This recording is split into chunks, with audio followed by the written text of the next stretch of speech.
કામ, ક્રોધ, લોભ, મદ અને મોહ.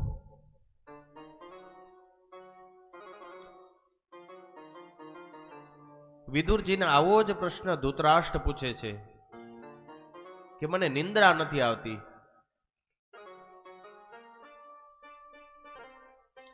તો કે નિંદ્રા ન આવવાના મોટા ભાઈ થોડાક જ કારણ છે, બીજું કોઈ કારણ હોતું જ નથી.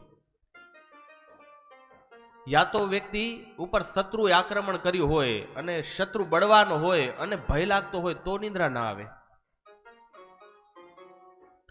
યા તો તમારા ઉપર કોઈ કર્જ ચડી ગયું હોય, ઋણ ચડી ગયું હોય અને તમે ચૂકવી ન શકતા હો અને તમે પ્રતિષ્ઠિત વ્યક્તિ છો તો.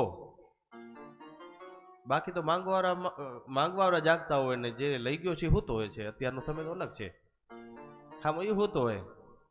પણ જેને આ છે એને નિંદર નહીં આવે. એટલે તમારા ઉપર ઋણ ચડ્યું હોય તો નિંદ્રા ના આવે. ને ત્રીજું વ્યક્તિ જો કામાંતુર હોય, કામે એના ઉપર આવેશ કર્યો હોય તો એને નિંદર ના આવે. મોટા ભાઈ આમાંથી ત્રણમાંથી તમે શું છો? આ વિદુરજી કીધું. તમારા ઉપર કર્જ નથી, તમે કામાંતુર નથી, તમે શત્રુના ભયથી તમને નિંદર નથી આવતી. ભાઈ પાંડવ બળવાન છે એટલે તમને નિંદર નથી આવતી, કારણ જડી ગયું.